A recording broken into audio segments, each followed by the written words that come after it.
Welcome to the Objectivism Book Study. I'm Cody Leibold. Francis Bacon has a famous saying. He says, "Reading maketh a full man, conference a ready man, and writing an exact man." This quote shows what we're doing in this book study and why it's important. Each week we are reading material that is challenging for us, and we are not entirely in agreement with that material. Some of us are writing notes as we read, some of us are working to express what is valuable in what we've read, and now we are conferring together. So reading maketh a full man, conference a ready man, and writing an exact man. As we go along, it can be helpful every once in a while to zoom out and take a look at how far we've come in the overall material. The reading this week is the last chapter, the last part of chapter 1, reality. And we're finishing looking at the main claims that objectivism makes about reality as such. So leading into our reading this week, the earlier sections were existence, consciousness, and identity as basic axioms, causality as a corollary of identity, and existence as possessing primacy over consciousness. So then the last section concluded by saying Rand's philosophy is the primacy of existence come to full systematic expression in Western thought for the first time. So this week we finished reading chapter 1, and the final two subsections are, starting at page 23, the metaphysically given as absolute. Leonard Peikoff writes that the objectivist view of existence culminates in the principle that no alternative to a fact of reality is possible or imaginable. This is a striking claim, and we can discuss it. And then the final subsection was, starting on page 30, idealism and materialism as the rejection of basic axioms. Here Peikoff is contrasting the main alternative views on metaphysics, which are idealism and materialism, with Rand's view, which is called objectivism. If I recall correctly, most or all of the chapters are going to have a similar coda at the end, comparing Rand's view to its competitors. The purpose is to make it more obvious how her view is different and offer an introduction to understanding other views and making a polemic against them. So this week, before taking questions, I'd like to do something a little different, which is there were many separate points in the reading this week.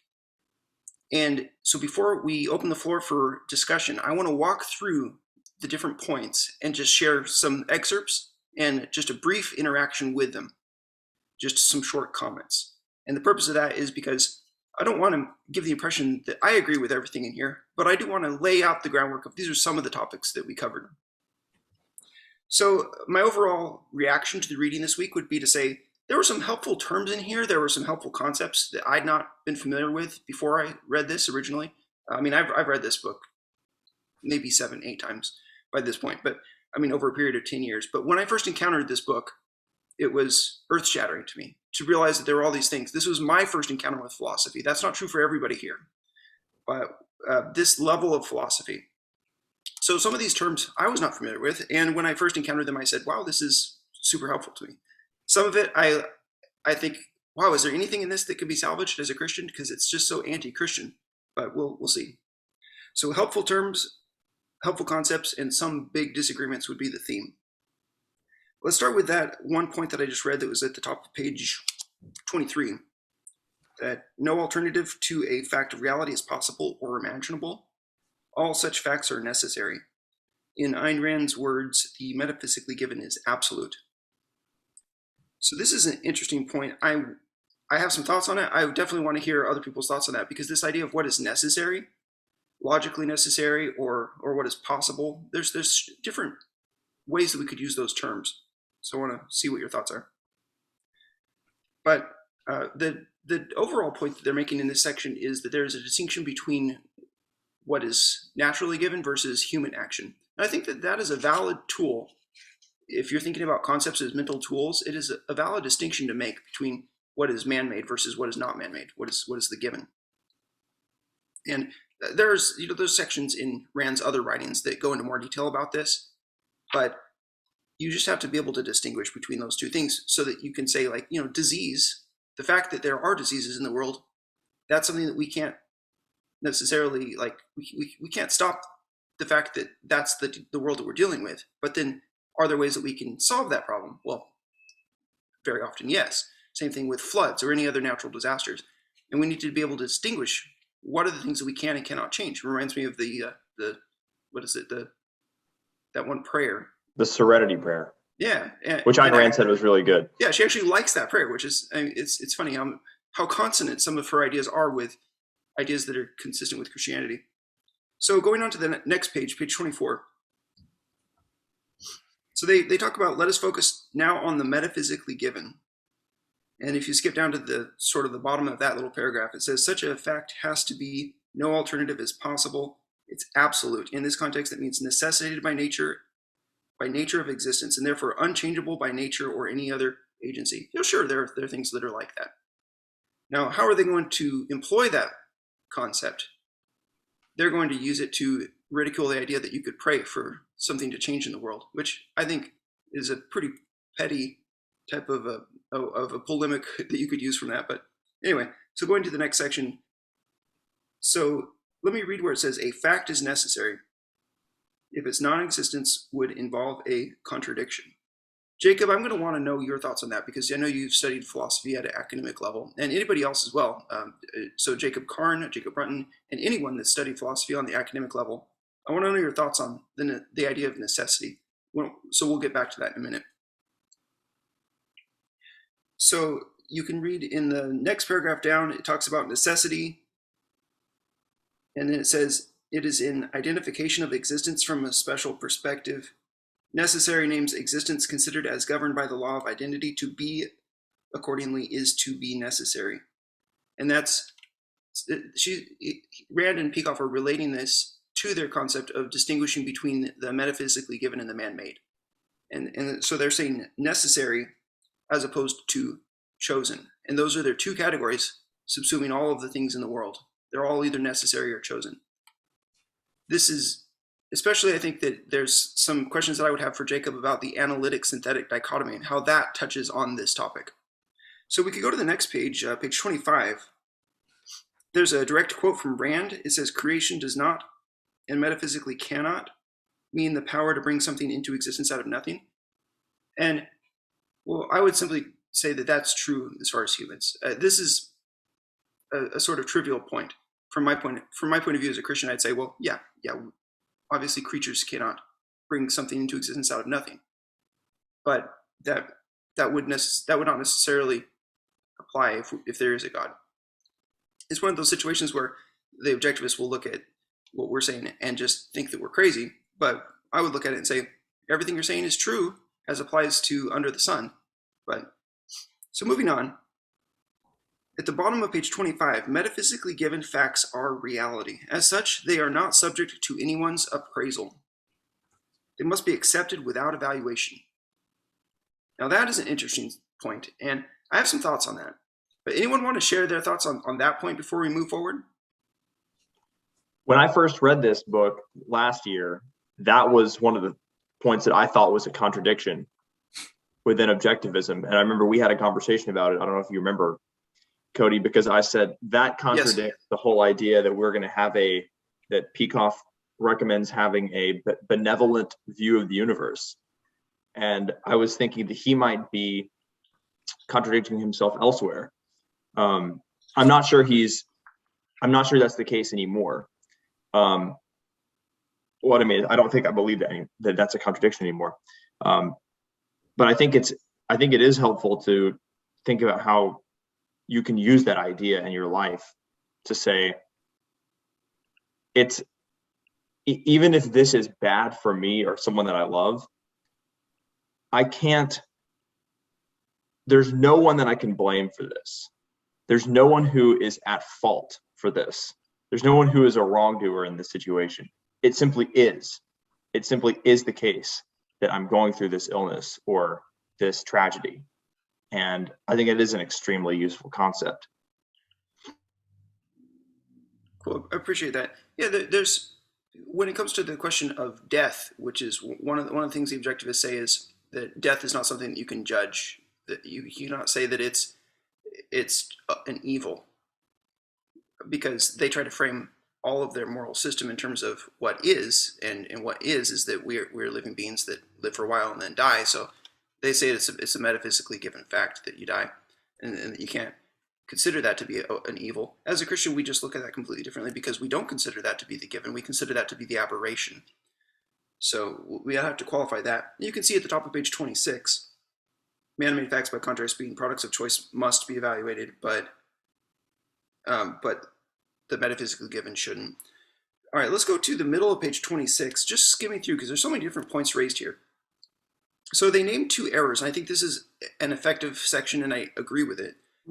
One kind of error consists in regarding the man-made as immutable beyond challenge, the other in regarding the metaphysically given as alterable. Yeah, so there's two different kinds of errors there, mixing categories there.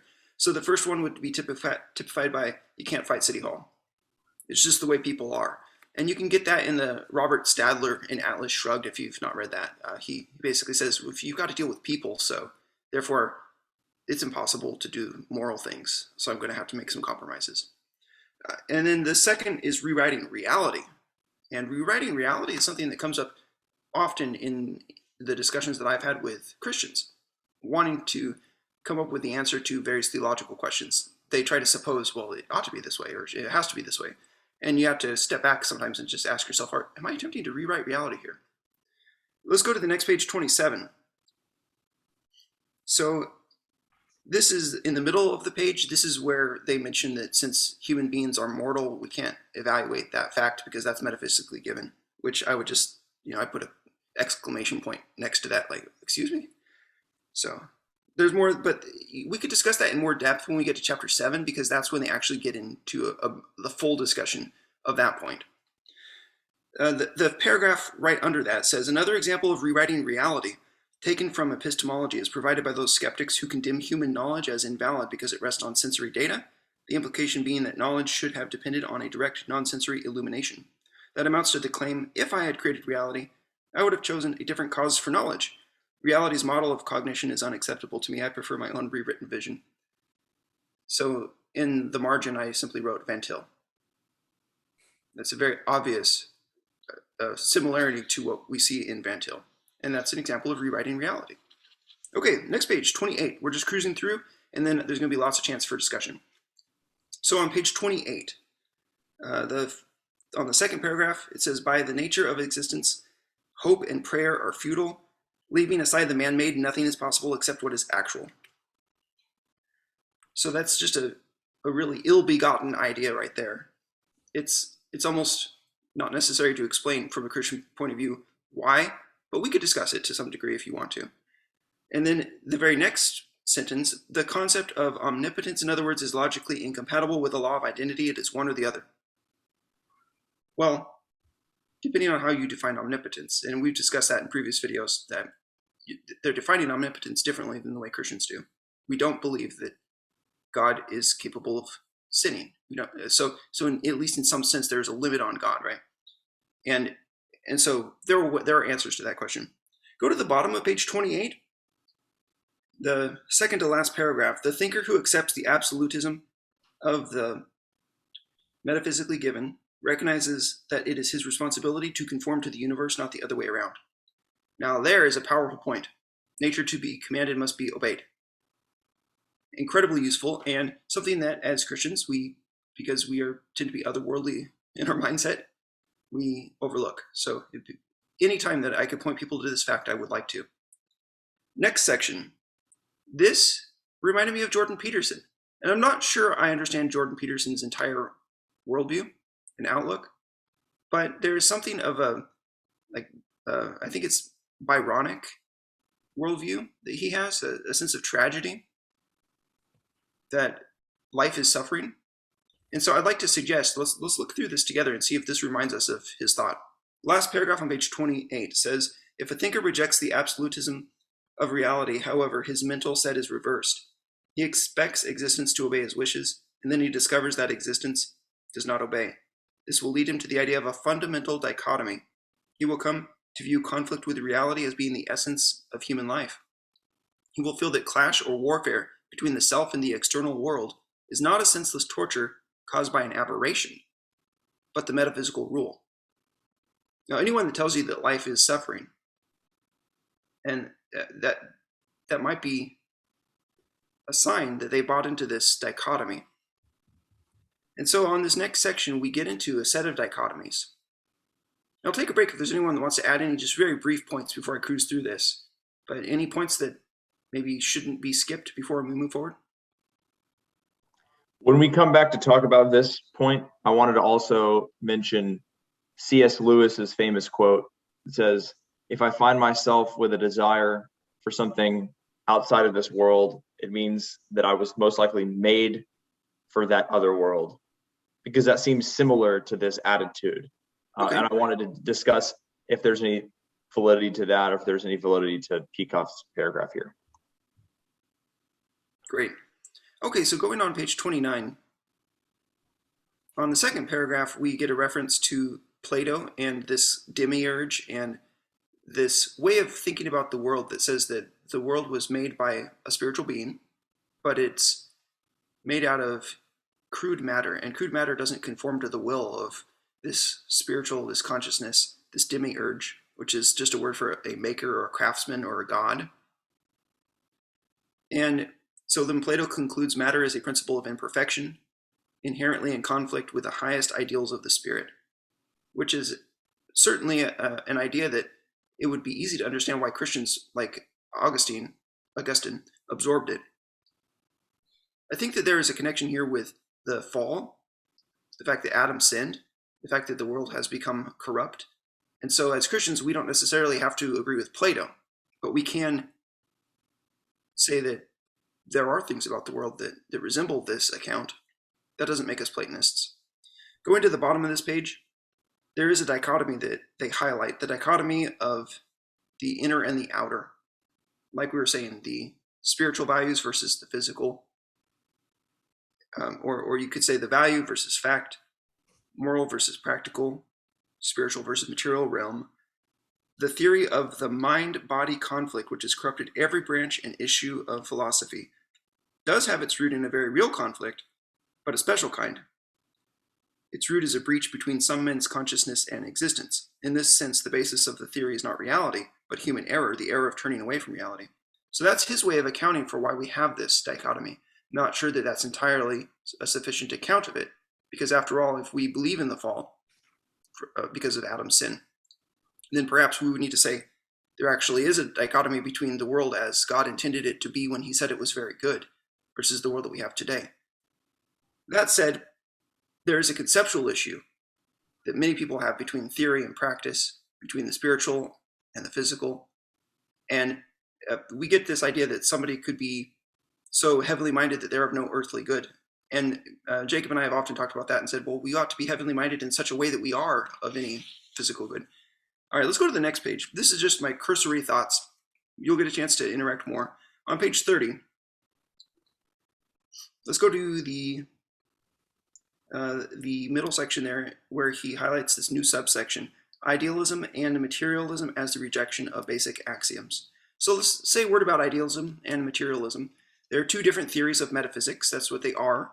And idealism would be this idea that the ultimate reality is in a realm that transcends phenomena, perhaps in a realm of consciousness or pure consciousness. It's transcending the physical. And the classic expression of that view was Plato's world of forms, where there is such thing as the idea of the good or the idea of the beautiful or true. And those ideas are almost like the Triforce in Zelda or something. We're talking about like an abstract object that you can imagine, like you can imagine the perfect triangle, but there is no perfect triangle in the world. That's idealism. Materialism would be sort of the opposite end of that spectrum. And whereas idealism says that the physical world doesn't really exist, or it's sort of a shadow of what really exists, but what really exists are ideas. Materialism would say there is no transcendent world, there is only physical, there is no consciousness, there is only material. Nothing exists except matter. That's the definition of materialism in the philosophical sense, which is distinct from consumerism or something like that. So let's take a look at some ideas. Right under the section it says the idealists figures such as Plato, Plotinus, Augustine, Hegel regard reality as a spiritual dimension transcending and controlling the world of nature, which latter is regarded as deficient, ephemeral, imperfect, in any case as only partly real.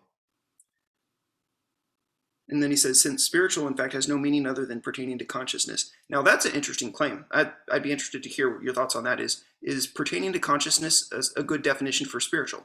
Are they the same thing? But these ideas of the spiritual dimension transcending and controlling I mean, as Christians, we're so familiar with this, and we could discuss whether or not that has that is the way that we should be looking at it. Going to the bottom of the page, in regard to epistemology, Ayn Rand describes the idealists as mystics of spirit. Mystics, in a sense, what she means is they hold knowledge of true reality, derives not from sense perception, but from reasoning based on it, but from an otherworldly source. Now, does that idea sound familiar? Knowledge only comes from an otherworldly source, not from our senses, not from our reasoning based on our senses. It has to come from revelation or some equivalent like that. That would be the mystic of the spirit. That's definitely describing Van Tillian epistemology. Going to the middle of page 31, they ridicule the idea of the supernatural. They say, what is supernature? It would have to be a form of existence beyond existence, a thing beyond entities, something beyond identity. Exclamation mark on the margin there. You're just defining your position in such a way that you've defined Christianity as impossible, but you've begged the question. And we could discuss that more. Next section, the idea of the supernatural is an assault on everything man knows about reality. Okay, according to your definitions, yes, but those are circularly based. So let's move forward. There's this whole section, is God the creator of the universe? Not if existence has primacy over consciousness. Is God the designer of the universe? Not if, is God omnipotent? Nothing, no one, blah, blah. Hardly anything to say on that section except for piff. Moving on, is God infinite? Infinite does not mean large, it means larger than any specific quantity. Now that is an interesting point. And Christians are aware of this point and have been for a long time. Is that when we say that numbers can go on to infinity, we are not making a claim that you actually could extend them forever because you would take an infinite amount of time to do so. So what we're saying is that numbers can be added, and there's no reason why the pattern could not stop. Numbers can be divided. There's no reason why there's no reason why we would have to stop at a certain number of divisions. It's a process. We're referring to a process that creatures do in time. And so infinite means that there's no necessary stop to that.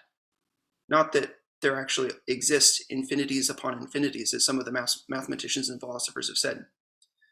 But when it comes to God, we are not saying that God extends forever in that direction. So we could qualify that just the theological sense of the term infinite is not the same as perhaps what the objectivists would think that we're using it. Next, page 32. He defines a miracle as an action not possible to the entities involved by their nature, a violation of identity. Again, there's going to be some circularity here, and Jacob can comment on that. Next section, every argument commonly offered for the notion of God leads to a contradiction of the axiomatic concepts of philosophy. At every point, the notion clashes with the facts of reality and the preconditions of thought. We shall see. Next section, inference from the natural can lead only to more of the natural. Now there is your circularity. We'll get into that more. Jacob, do you have anything you want to add about that point before we move forward? No, we can get into it later. As you say, it's circular. It's begging the question, but we can elaborate on that. So I would just ask them to define natural in a non-question begging way, and that's where we're going to find out whether or not they're able to do it. Next section says if one is to postulate a supernatural realm, one must turn aside from reason, eschew proofs, dispense with definitions, rely instead on faith. Well, the sad thing is that we've seen many Christian theologians do this exact thing. And to say, well, you can't prove us wrong. And that's the extent of their argument. In fact, that is the extent of the Van Tillian argument. And they're not even right that you can't prove them wrong. But their arguing consists of arbitrary, capricious claims. So let's go to the bottom of that, page 32. Sorry, real quickly, that's also the Reformed epistemology position. Yes. That's the essence of Reformed epistemology is neener, you can't prove us wrong. Right. That's the explicit purpose of the arguments. So, all right, to the bottom of that page. For now, I will sum up by saying objectivism advocates reason as man's only means of knowledge. We do too. And I think that any honest person does. And I think that to the extent that somebody is saying that there are other means of knowledge besides reason, they're either quite confused, quite sloppy, quite negligent, probably some combination. Because functionally, if you believe that you're getting truth from some other means, as the later chapters are going to argue, it's either from observation and from thinking about your observations, that's our means, or it's something else. And if it's something else, what could you posit? It would have to be emotion, and the chapters will show that. Okay, let's go to the top of page 33. To quote him, we reject idealism. To put the point positively, we accept reality, and that's all. Now, that's what I'm attempting to do as well. And so there are some things about idealism that I'd like to learn more about before I would say I reject all of it. But generally speaking, the criticisms against idealism that I've heard from objectivists, I agree with their criticisms. I wouldn't call myself an idealist. Next section is that doesn't mean that objectivists are materialists. This is an important point. You can reject idealism without being a materialist. And there's perhaps a false dichotomy here, and that's why there's been this massive discussion historically. So they would say that materialism is denying man's faculty of cognition. It's a reductionistic approach that says that love is just your glands and your hormones and stuff like that, and that there is no, there's nothing beside that, no emergent properties or no spiritual realm at all. And this idea of whether human beings can be understood only in terms of emergent properties versus whether they have to be understood in a dualistic metaphysic where there is the consciousness, which is sort of a separate thing from material. We could discuss that. I think it's fascinating. I don't know a lot about the topic.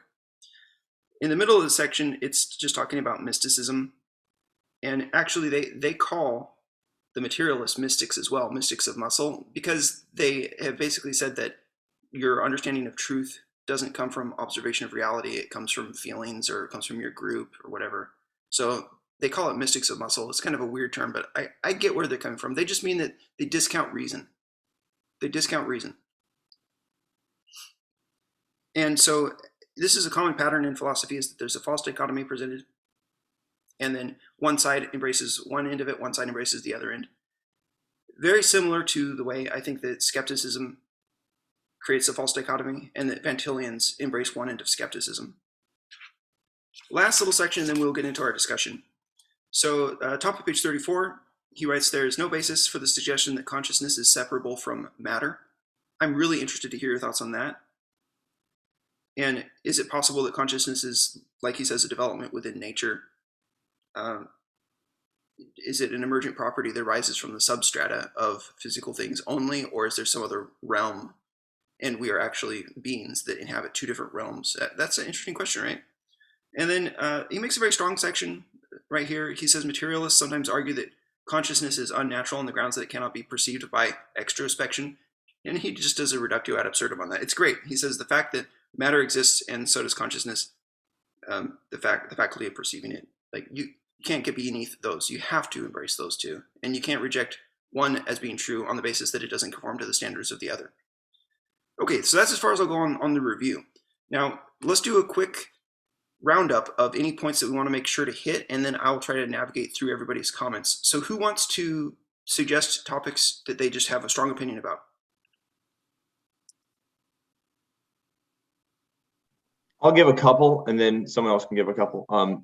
I wanted to mention how, especially because we have Chad here, and he was saying he's not coming from a Reformed or Calvinist background, how I think that the distinction between the given and the man-made, especially from the perspective of being able to appraise them and judge them as good or evil, is fully consistent with Calvinism. I also, like I said, I want to mention on page 28 the idea of viewing suffering as intrinsic to the world and wishing that there was a world where there was no suffering, and how C.S. Lewis's idea is very popular, and to judge between that idea and Peikoff's paragraph. Those are the two things that I wanted to bring up. And I also wanted Jacob maybe to talk a little bit about necessity, but I think he probably will. Excellent. Other points to mention. I have one from Jacob Karn about Rand's view of necessary being. So I'm writing those down. Any others that I should add to our list?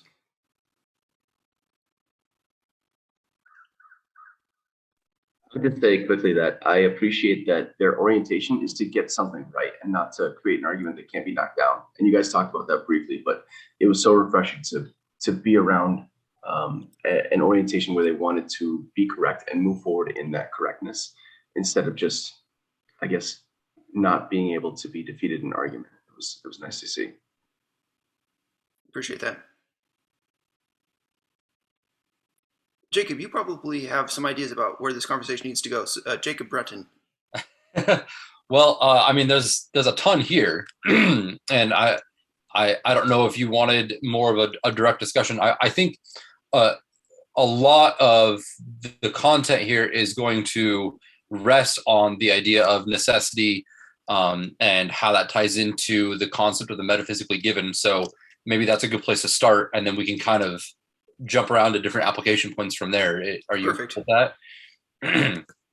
So one thought before we dive into the concept of necessity, one thought that I had here is that it would be helpful for us as Christians to adopt the same concept of the metaphysically given that they're utilizing here, but to apply it slightly differently, right? So, and really you would be adding a third category. So I would say there is the metaphysically given, then there is the God-made, and then there is the man-made.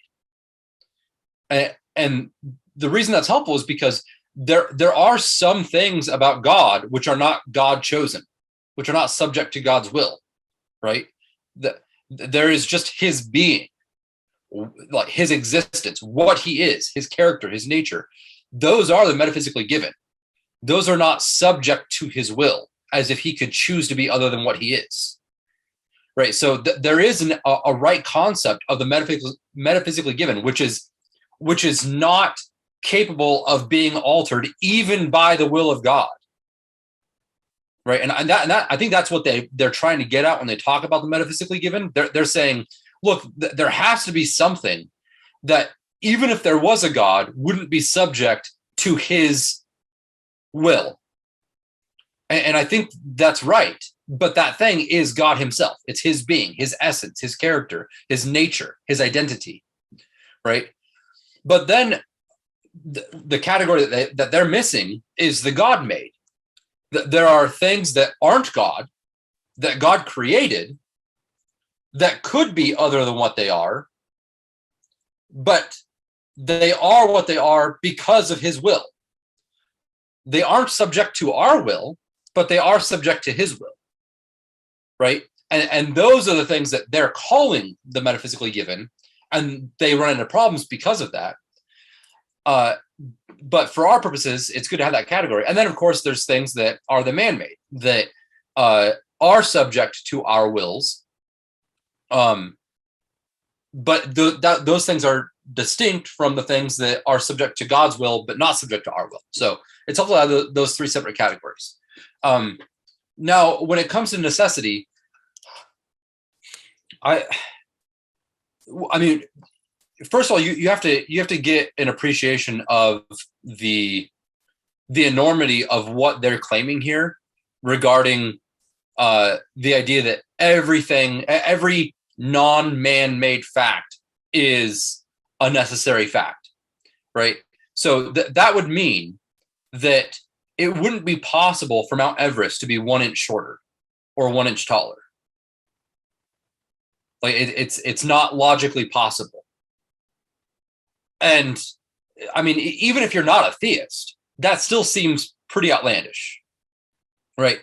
But what they're doing is they're sort of in order to do that, you have to collapse the essence of a thing and the non-essential aspects of a thing into one. You have to basically say that every entity is essentially equivalent to all of its attributes, because to say that something is logically impossible is to say that it would be a contradiction in terms, right? So like we would agree it's impossible to have a square circle, right? But we wouldn't say that it's impossible to have a blue circle even if we'd never seen a blue circle, because blueness isn't essential to circleness, but non-squareness is essential to circleness, right? In order to say that all circles must necessarily be blue, just because there only are blue circles, right? If that was the case, if it was the case that It really is the case that there's nothing but blue circles in the world. In order to say that it's logically impossible for there to be a green circle or a red circle, you'd have to say that blueness is essential to circleness in the same way that non-squareness is essential to circleness. And I think it's just obvious that there's a distinction there, that the color of the thing is not on the same level of essentiality as the shape of the thing when we're talking about a shape, right? And you can apply that to almost any other thing. As long as you're identifying the nature of the thing that you're talking about correctly, the essence of the thing, there's going to be a distinction between its essence and the non-essential aspects of it, or its attributes and characteristics. But what they're doing is they're collapsing all of that down and then saying, well, if that's the case, then every fact is just as logically necessary as the fact that there can't be square circles. Does that make sense? I think that might be a helpful way to kind of start the conversation. Yeah, I think that when you're looking at their statement that the way that the world is could not be otherwise, it depends on how. Sometimes you can ask yourself, what is it that they're trying to say here? Like, maybe they didn't say it as effectively as they could have, but one of the ways that this distinction that they're making, I think, could be useful, or that I would affirm it, would be to say there are logic tricks, like you would hear from people like Bertrand Russell or maybe Wittgenstein or something like that, where you're going to see it's a game. Like they said, for example, I don't know, they said something about gold mountains, or about there is no king of France, or there is a king of France, and they use these tricks with syllogisms where they make it so that they have premises that are not factual, but it seems to yield a conclusion that is logically coherent, but you look at it and you say, well, that's just an absurd conclusion. And the point of that is, the point of what I'm saying here is, they are forbidding us up front from using syllogisms, with premises that are not factual. They're saying that you're not doing logic if you're using premises that are not factual.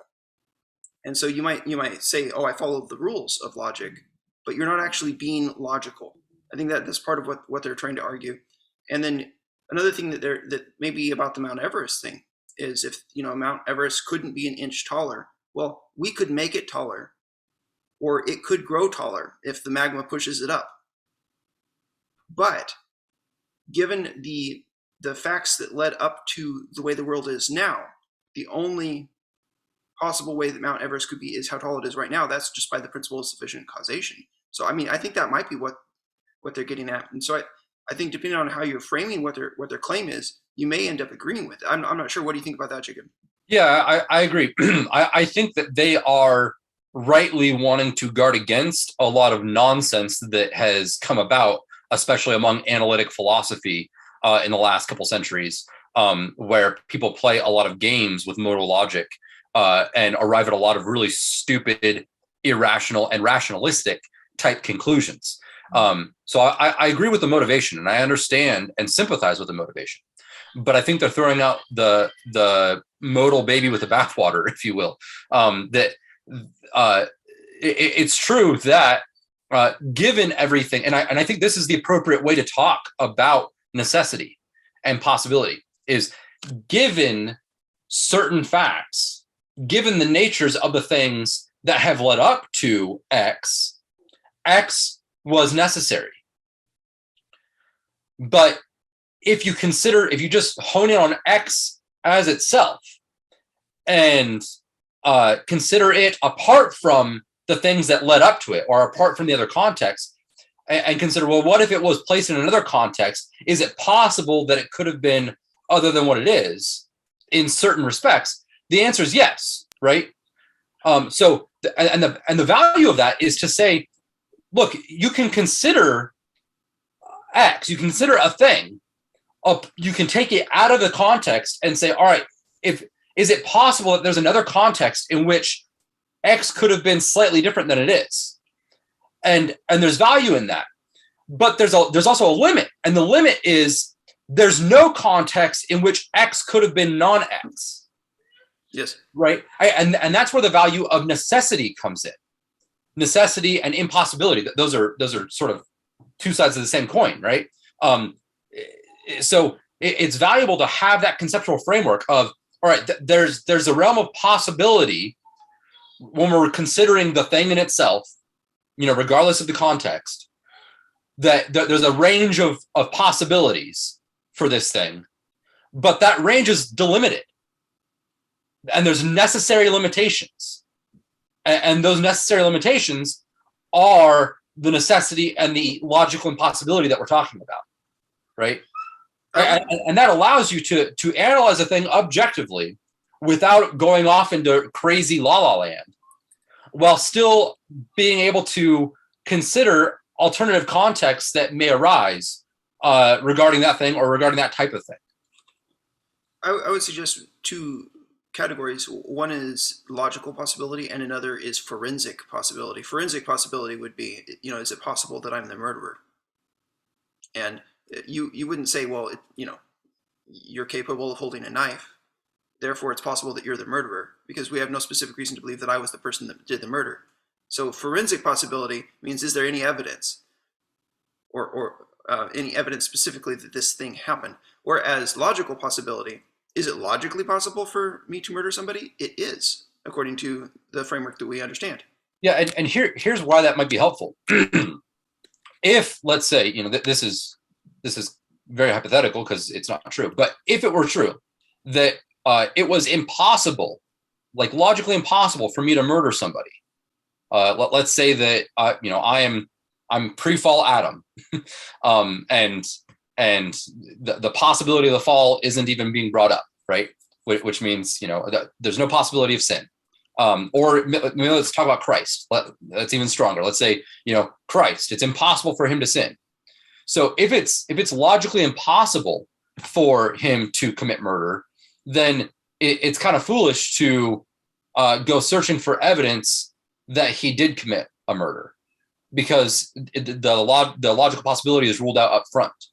Whereas given the logical possibility of me, Jacob Brunton, to commit murder, it totally makes sense to examine the evidence. And it would be irrational for me to say, no, it's not possible that I committed murder.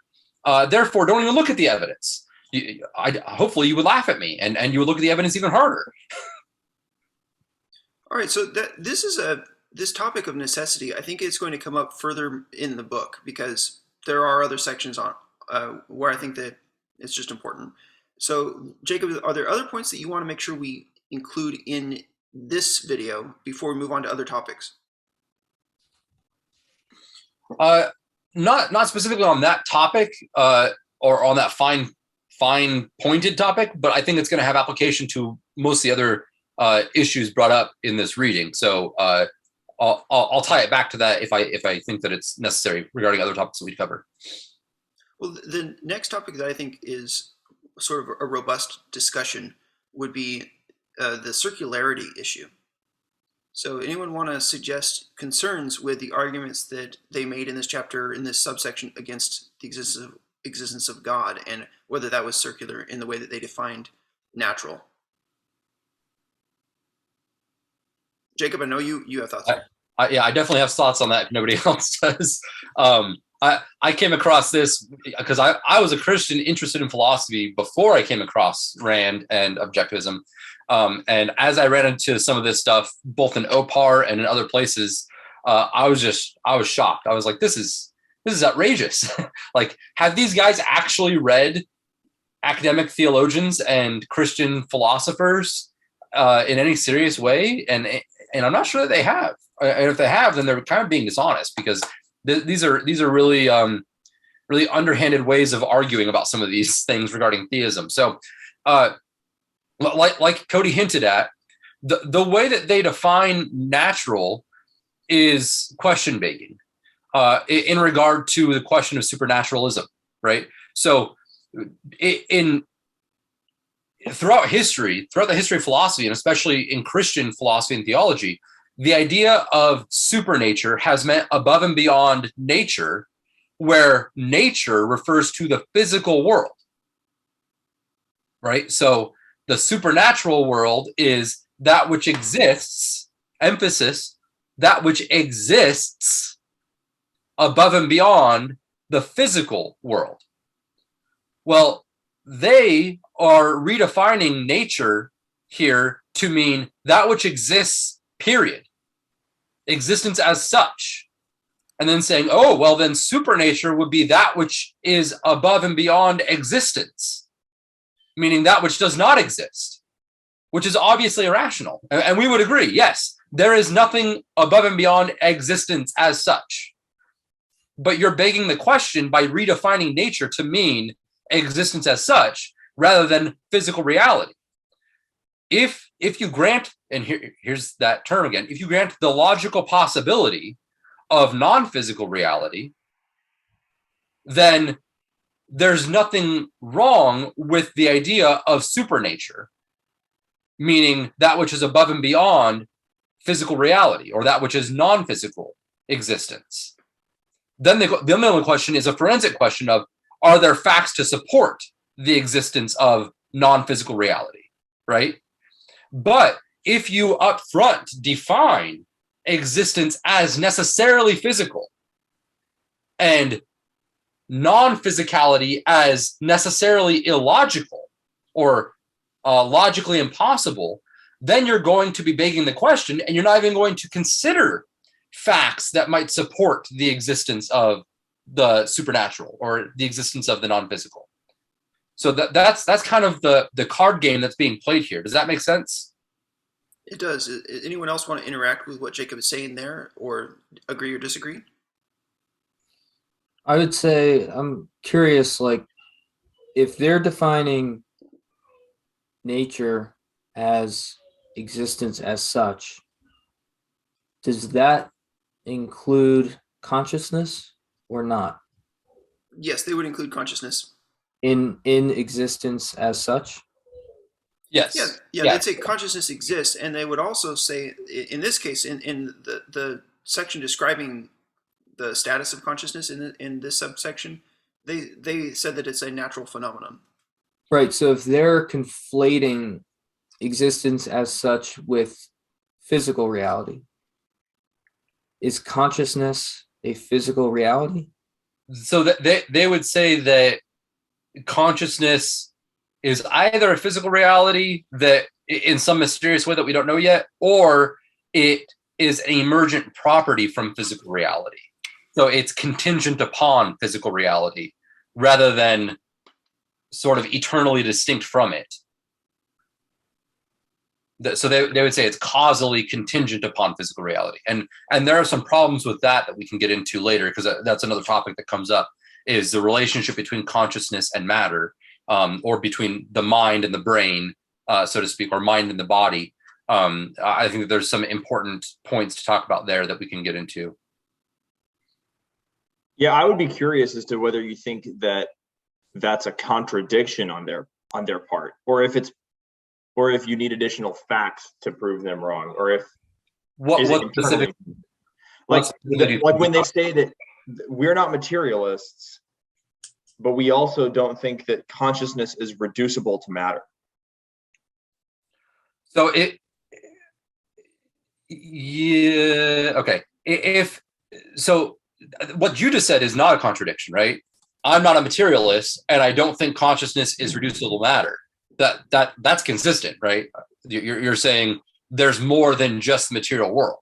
The contradiction would be saying consciousness is reducible to matter, and I'm not a materialist. That I think would be a contradiction, because if consciousness is reducible to matter, then you functionally are a materialist. You're just sort of carving out this thing that you're saying isn't really material, but you're kind of taking it back by saying, well, but it is reducible to material, which is functionally the same thing. I phrased that wrong, but you picked up on what I was getting at. Yeah. One thing to help understand their perspective is to say, what is the concern that they are trying to address? And I think that the concern is that some people have said that there just really is no consciousness. And I think that they were responding to the behaviorist school of psychology, like Piaget or Skinner, and they were trying to say that there are these social theorists that were coming in and that were saying that the solution to all of our social problems is to have the government take control of everybody's experiences and upbringing. And there's a determinist way of looking at the social problems, to say that the reason why you're a criminal is not primarily because you made choices. The reason why you're poor is not primarily because of whether you worked hard, but it's actually because of systemic problems. And so that's motivating their discussion of even these topics. It was because, remember, all of objectivism's ideas were brought in the pattern of induction. At least that was their goal. So they're looking at society and they're saying these are the categories that are being forced upon us, and we reject those categories. So then what must be true instead? And then they would say, well, there is consciousness. There is some capacity of volition. Yeah, the materialists that they're opposing rightly see that if materialism is true, then there can't be any legitimate consciousness. So the materialists are right in that if then. The problem is that we would reject the if. We would reject the premise that materialism is true. Objectivism wants to sort of embrace the if. They want to embrace and affirm that materialism is true in a sense, but then they also are seeing it is irrefutable that consciousness is valid, and the objectivists are right about that. And so they sort of just hold both of those, and they don't. You can see it if you read some of their more academic literature. The closer they get to analyzing the relationship between those two ideas, the idea that volition or that consciousness is valid, and the idea that reality is fundamentally material, the closer they get to analyzing the relationship between those two things, the more they sort of just throw up their hands and say it's a mystery. It's left to science. That's not the realm of philosophy, which is wrong. But I think it's because they realize that there is a dichotomy there, right? Jacob, you had a paper you wrote a while back on consciousness and on how the objectivists are making some logical errors. Is there anything about that paper that you'd want to mention? Yeah, well, and it was actually a paper on libertarian free will. So this might interest Chad. Yeah, I don't know, Chad, if you're familiar with the concept of libertarian free will, but that is sort of the crux of the disagreement between Calvinists and the anti-Calvinists or the Arminians or whatever within Christianity. I won't go over the whole paper right now, but if you're interested in that paper, I can send it to you, or I can share it with the group or whatever, or Cody can send it out. But in the paper, the issue of materialism and consciousness becomes important because of the type of free will that I advocate. Because I would say that there is legitimate free will, the ability to do what you want to do, where you means the sum total of your beliefs, your convictions, your values, etc. What philosophers call your reason states. Whereas a libertarian free will advocate would say that you are something above and beyond all of those things. You are I would say, a dark void that is independent of anything that you believe, value, are convinced of, etc. So, but the reason that connects to this issue of materialism and consciousness is that most people out there are viewing it only from the angle of materialistic determinism, in the sense that if we have legitimate free will, then it's freedom from our physical material selves.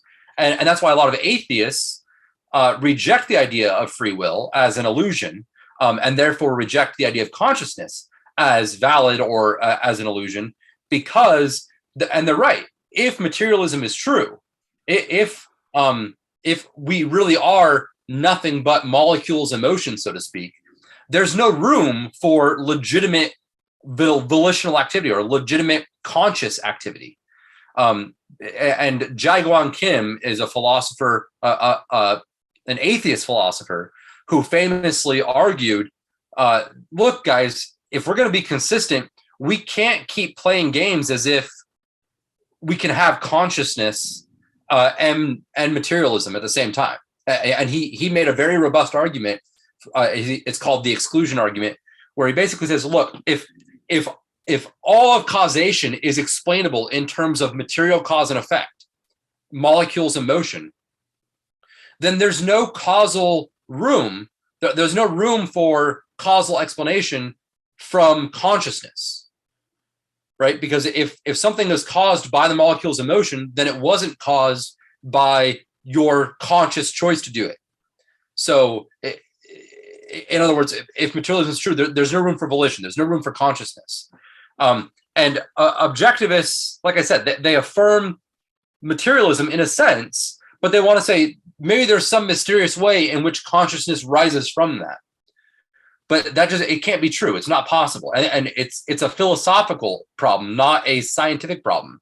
That there's no scientific possibility of a different type of causation coming in if you're ruling out all other types of causation, right? If you're saying all causation is reducible to the material, then you can't say there's also room for non-material causation. It's one or the other.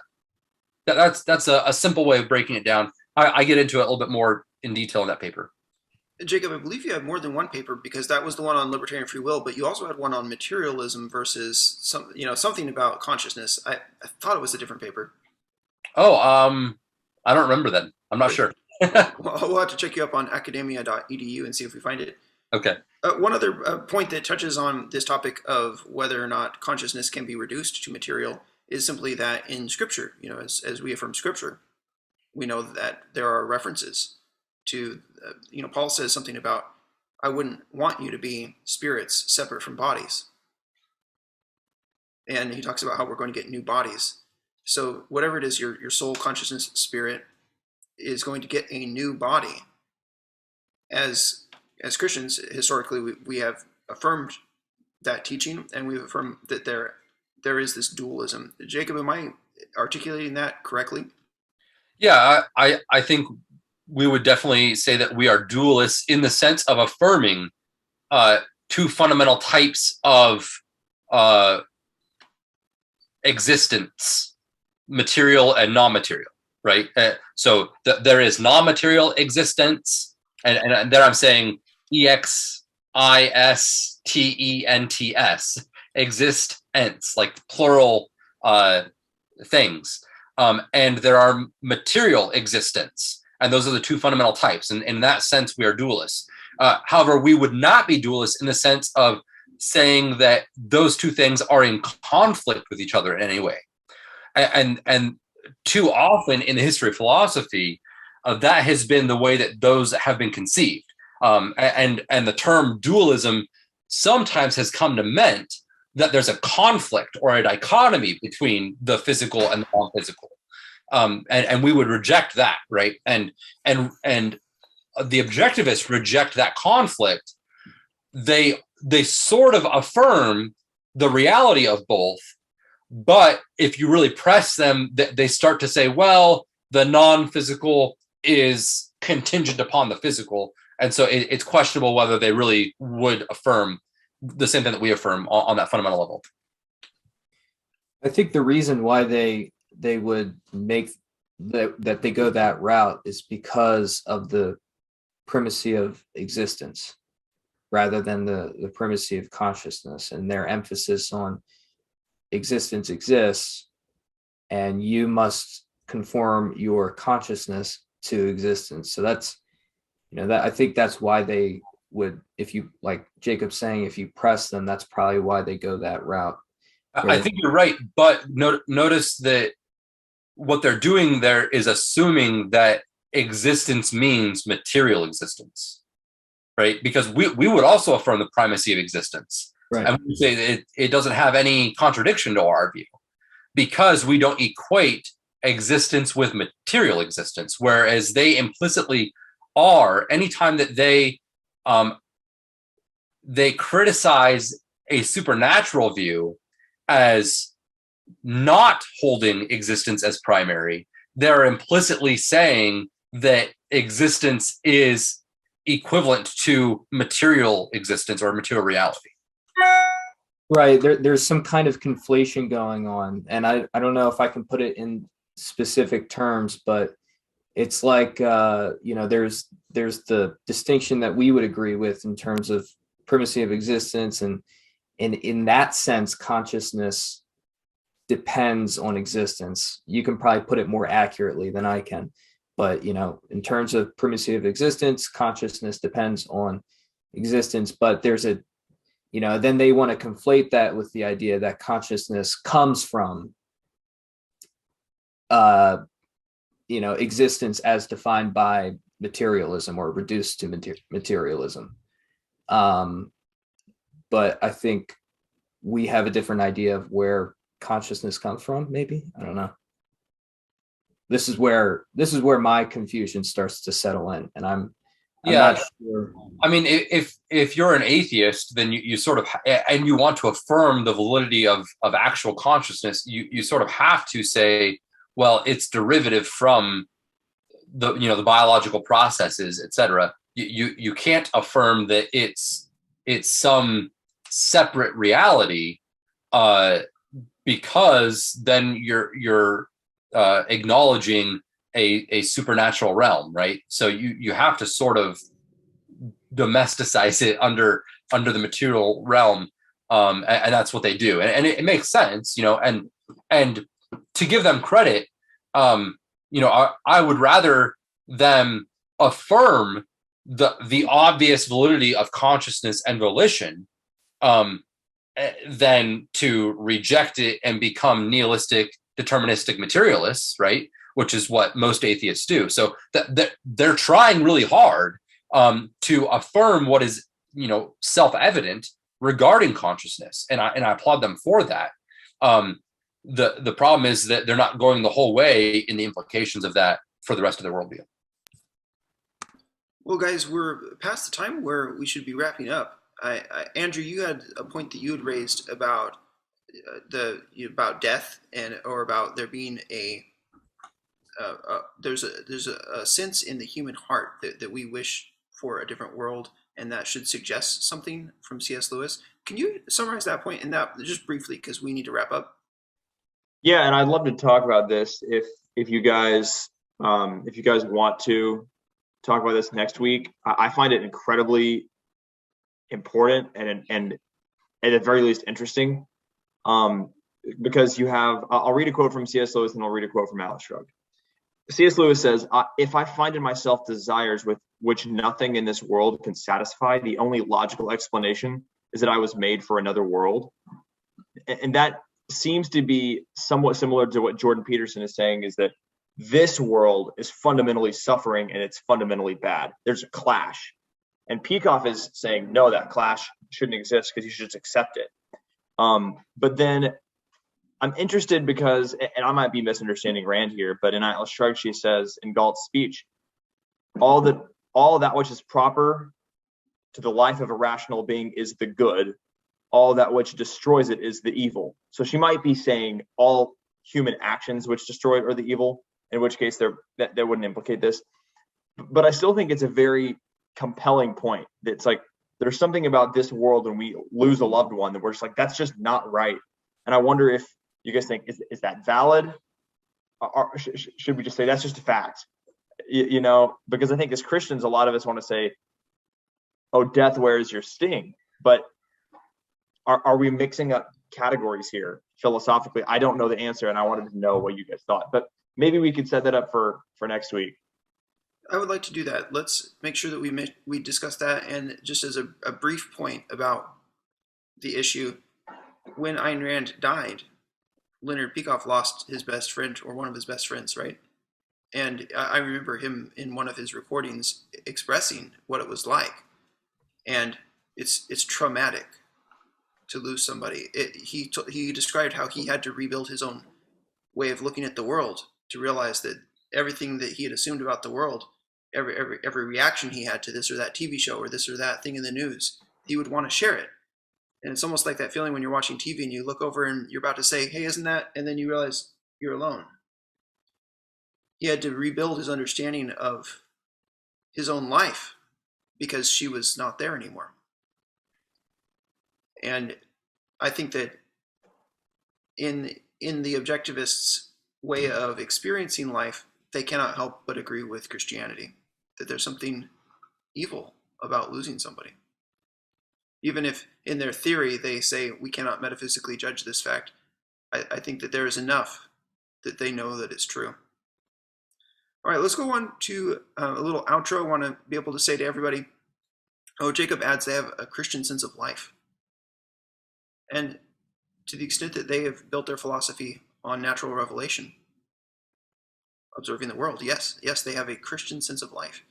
So thank you, everybody, as you've been watching this replay, and if you've been watching it live.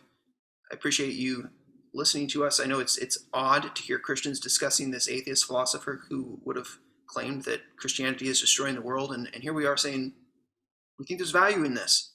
We think there's value in at least discussing it and coming to terms with the categories, the discoveries, the points about logic and about method of thinking, because we believe in honesty. We believe in having an honest method. And within Christians today, that is greatly lacking. All you have to do is open up Facebook or Twitter and see just case after case of dishonest methods of arguing, even for true points, and that's damaging to the Christian cause. So we want to equip you to use better methods. Thank you for following us. If you haven't, you should definitely get on the update list for christianintellectual.com, christianintellectual.com/subscribe, or go to /objectivism if you'd like to get your link so that you can join on these webinars. This is open, it's informal. You don't have to have a great knowledge of Christian theology or of objectivist philosophy. It'd be good to get the book and just be ready to discuss. Thank you for joining today, and I will see you next Saturday, same time at 9 a.m. Eastern. God bless.